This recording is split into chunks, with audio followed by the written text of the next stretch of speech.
काजोल एक बंगाली फैमिली की लड़की थी और जिगर एक गुजराती लड़का था। जिगर को काजोल एक दोस्त की शादी में मिली थी और दोनों में प्यार हो गया। दोनों ने अपने अपने परिवार वालों को इस शादी के लिए मना ही लिया और फिर काजोल और जिगर की शादी हो जाती है। काजोल की सास अल्पना को अपनी बहू को लाने का बहुत चाव था, पर काजोल बंगाली थी। यही बात अल्पना को पसंद नहीं आ रही थी। काजोल भी कहीं न कहीं एकदम से बंगाली परिवार से गुजराती परिवार में आ गई थी, तो वो भी इस बात से थोड़ा घबरा रही थी। शादी करके तो तुम आ गई हो, लेकिन हमारी गुजराती रीति रिवाज भी तुम्हें सब सीखने होंगे। और रही बात भोजन की, तो हमारे यहाँ शुद्ध शाकाहारी भोजन ही बनता है। तुम्हें चावल और मच्छी खाना छोड़ना होगा। माँ, मैंने काजोल को पहले कह दिया था कि हमारे घर पर शुद्ध शाकाहारी भोजन ही बनता है, और इस बात से काजोल को कोई ऐतराज नहीं है। जिगर की बात सुनकर काजोल कमरे में आकर जिगर से कहती है, तुम्हें तो पता है मछली और चावल मेरे पसंदीदा भोजन में से एक है। अब तुम ही बताओ, मैं ये सब खाए बिना कैसे रहूंगी? आज सुबह भी नाश्ते में मेरा पेट बिल्कुल भी नहीं भरा। वही ढोकला थेपला कैसे खाऊंगी मैं ये सब रोजाना? तुम ही बताओ मिहिर। काजोल, तुम जानती हो ये शादी हम दोनों की सहमति से हुई है, तो हमें इस शादी को आगे बढ़ाने के लिए कहीं ना कहीं तालमेल तो बिठाना ही होगा। अच्छा, मैं ऑफिस निकल रहा हूँ, शाम को जल्दी आ जाऊंगा। मिहिर ऑफिस चला जाता है।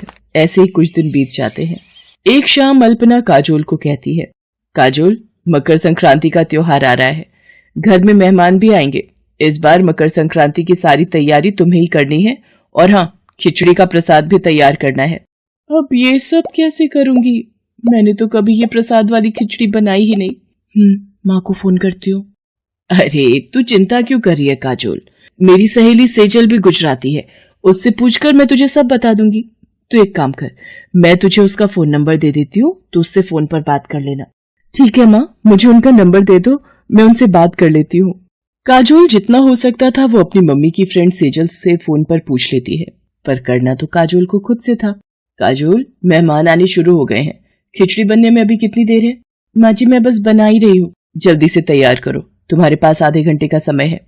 आधे घंटे में खिचड़ी बनकर तैयार हो जानी चाहिए। अल्पना रसोई से बाहर चली जाती है। अल्पना बहन जी, और काजोल बहू नजर नहीं आ रही जी? वो आप सबके लिए खिचड़ी का प्रसाद तैयार कर रही है। अल्पना बहन, तुमने अपनी बहू को बंगाली से गुजराती बना ही दिया। अब क्या करूं, अपने गुजराती रीति रिवाज तो सिखाने ही पड़ेंगे। आप लोग बैठिए, मैं जरा अभी आती हूँ। वो आ गई आपकी बहू। माँ जी, ये खिचड़ी का प्रसाद। खिचड़ी तो बड़ी स्वादिष्ट बनाई है काजोल बहू। हाँ, ये तो सच है, प्रसाद बहुत बढ़िया बनाया है, बिल्कुल गुजराती तरीके से। यूट्यूब पर सही दिखाया था। हींग जीरे का छौंक, हींग जीरे की खुशबू से खिचड़ी और भी स्वादिष्ट हो गई। सब मेहमान बहुत खुश होकर जाते हैं, पर अल्पना अभी भी सुकून में नहीं थी। मुझे पता है, आज तुमने अपनी मम्मी की सहेली से पूछकर और यूट्यूब पर देखकर जैसे तैसे प्रसाद की खिचड़ी बना ली, पर अभी इतना खुश होने की जरूरत नहीं है। आगे अभी हमारे और भी रीति रिवाज हैं जिन पर ध्यान देने की बहुत जरूरत है। एक प्रसाद की खिचड़ी बनाने से तुम गुजराती नहीं बन गई हो। अल्पना की बात सुनकर काजोल बहुत दुखी होती है और कमरे में आ जाती है। तभी जिगर भी आ जाता है। अरे तुम माँ की बातों को दिल पर मत लिया करो, उनका स्वभाव ही ऐसा है।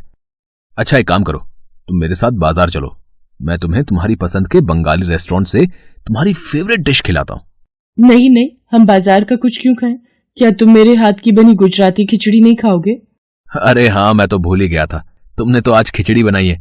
जल्दी से गरम गरम खिचड़ी लेकर आओ, और ऊपर से थोड़ा देसी घी भी डाल देना। अल्पना और काजोल का रिश्ता इसी तरह से चल रहा था। अल्पना के मन में काजोल के लिए खट्टी मीठी तकरार का सिलसिला अभी भी कायम था। ऐसे ही एक दोपहर अल्पना धूप में अचार और पापड़ सुखा रही थी। तभी उसकी पड़ोसन मनोरमा घबराई हुई आ जाती है। अरे अल्पना बहन, वो मैंने तुम्हें बताया था ना, मेरी बेटी प्रख्या जिस लड़के से प्यार करती है, अरे उसी के ऑफिस का वो लड़का, उसके घर रिश्ते की बात चल रही थी। वो लोग शाम को शगुन लेकर आ रहे हैं। तो ये तो बहुत अच्छी बात है मनोरमा बहन, पर तुम इतना घबरा क्यों रही हो? घबराने की बात यह है अल्पना बहन कि लड़के वाले बंगाली हैं और हम लोग गुजराती। लड़के ने फोन पर बताया है कि उसके दादा दादी भी साथ में आ रहे हैं और वो लोग बंगाली खाना ही खाते हैं, और लड़के ने कुछ पसंद की चीजें भी बताई हैं जो परिवार के लोगों के लिए बनानी है। कुछ समझ नहीं आ रहा बंगाली खाना कैसे बनाऊंगी, और प्रख्या को भी बंगाली साड़ी ही पहनकर तैयार होना है। अगर आप कहें तो मैं आपकी कुछ मदद करूं आंटी जी? देख नहीं रही हो मनोरमा बहन बड़ी परेशान है, तुम क्या भला मदद करोगी इनकी? अरे हाँ अल्पना बहन, तुम्हारी बहू भी तो बंगाली है। काजोल बहू, फिर तो बंगाली रीति रिवाज बहुत अच्छे ढंग से हो जाएंगे ना, कोई कमी तो नहीं रहेगी। आंटी जी, आप प्रख्या की सगाई की जिम्मेदारी मेरे ऊपर छोड़ दो, मैं सब कुछ संभाल लूंगी। काजोल जो बंगाली साड़ी अपने दहेज में लाई थी वही प्रख्या को पहनाकर तैयार करती है। लड़के वाले प्रख्या को बंगाली तरीके से तैयार देख बहुत खुश होते हैं। तरह तरह के बंगाली व्यंजन जब मनोरमा परोसती है तो सब बहुत वाहवाही करते हैं। मनोरमा लड़के वालों को काजोल और अल्पना से मिलवाती है। प्रख्या की सगाई का फंक्शन बहुत अच्छे से निपट जाता है। लड़के वालों के जाने के बाद मनोरमा काजोल से कहती है, काजोल बहू, आज तुमने सचमुच मेरी बहुत सहायता की है। थैंक यू बेटा। आंटी जी, इसमें थैंक यू की क्या बात है, प्रख्या मेरी बहन जैसी है। अल्पना, तुम्हारी बहू सचमुच गुणों की खान है, तुम्हें अपनी बहू पर गर्व होना चाहिए। काजोल जैसी संस्कारी बहू जिस घर में भी जाती है उस घर को स्वर्ग बना देती है। शायद तुम ठीक कह रही हो मनोरमा, मैं काजोल के रूप में कोहिनूर हीरा पहचान ही नहीं पाई। काजोल, आज तुमने सचमुच मेरा सिर गर्व से ऊंचा कर दिया।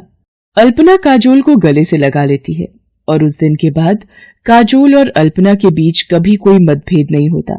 ये देखकर जिगर भी बहुत खुश था।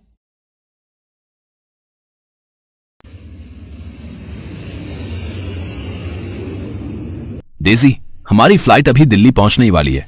वहां से हम अपने नए फ्लाइट पर जाएंगे। उसके बाद मुझे माँ पापा से मिलने जाना होगा। पर क्या तुम मुझे अपने मॉम डैड से नहीं मिलवाओगे?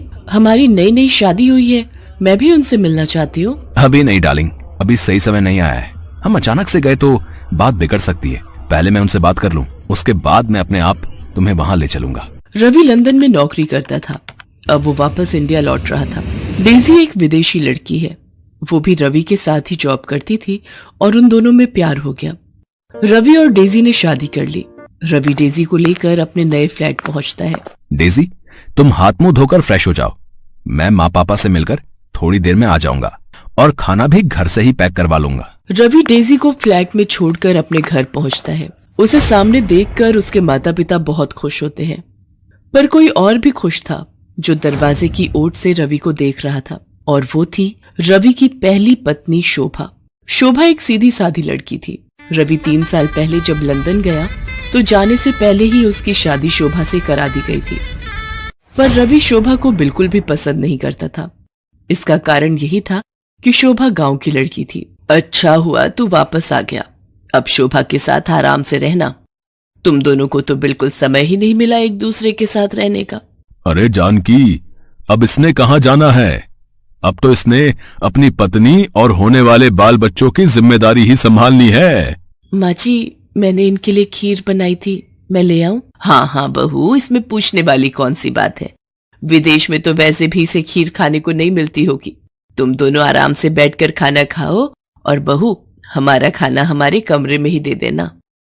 चलो जी, इतने दिनों बाद बेटा आया है, दोनों को एक साथ बैठकर बात करने दो। मौका अच्छा है, शोभा से खाना पैक करवा लेता हूँ। ये लोग खीर खाकर बताओ कैसी बनी है। शोभा, खीर तो बहुत लाजवाब बनी है। वो मेरा एक दोस्त मुझसे मिलना चाहता है, क्या तुम उसके लिए भी थोड़ा खाना और खीर पैक कर दोगी? उससे बहुत समय बाद मिल रहा हूं, तो तुम्हारे हाथ का खाना भी खिला दूंगा। अच्छा, आपको खीर इतनी पसंद आई? ठीक है, मैं खाना पैक कर देती हूँ। शोभा बेचारी रवि को डिब्बा भरकर खाना और खीर पैक करके दे देती है। वो तो यही सोच रही थी कि रवि को उसके हाथ का खाना पसंद आया है और वो अपने दोस्त के लिए लेकर जा रहा है, पर रवि तो ये खाना डेजी के लिए लेकर गया था। ऐसे ही कुछ दिनों तक रवि शोभा और घर वालों को बेवकूफ बनाकर डेजी के साथ रहता था। करवा चौथ का व्रत आने वाला था और शोभा इस व्रत को लेकर बहुत खुश थी, क्योंकि शादी के बाद पहली बार रवि उसके साथ था। नहीं तो 3 साल तक वो रवि के बिना ही व्रत रख रही थी। शोभा करवा चौथ के व्रत की तैयारियां कर रही थी। एक दिन वो मेकअप की दुकान से चूड़ियां खरीद रही थी, तभी डेजी भी उस दुकान पर शॉपिंग के लिए आती है। भैया, मुझे सभी रंगों की चूड़ियां देना। आपको पता है मेरा करवा चौथ का व्रत है।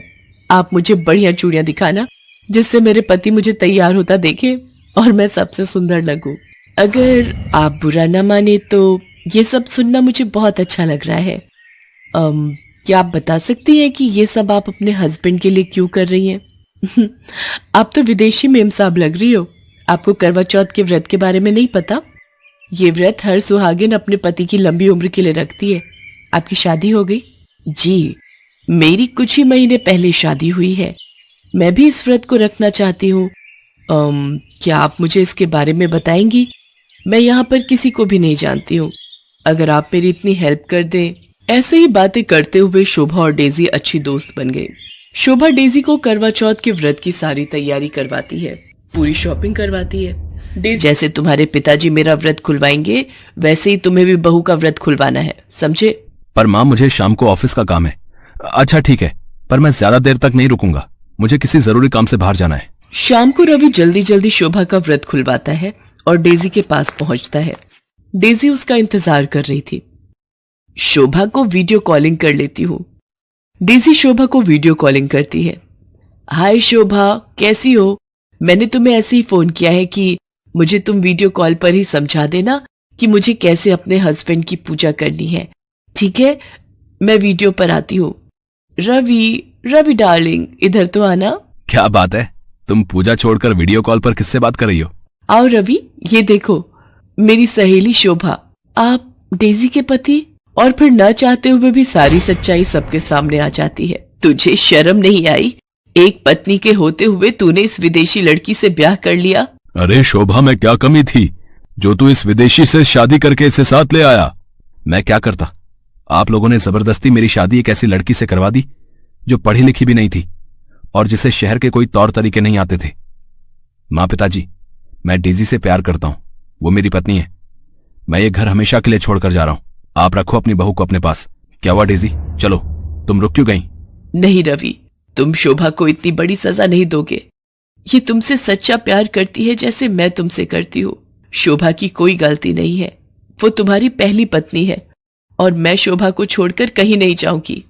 डेजी का ऐसा व्यवहार देखकर शोभा और उसके सास ससुर हैरान रह जाते हैं। शोभा डेजी को गले लगा लेती है और उस दिन के बाद से देसी और विदेशी दोनों सौतन बहू बहनों की तरह रहने लगती हैं। रवि को भी अपनी गलती का एहसास हो जाता है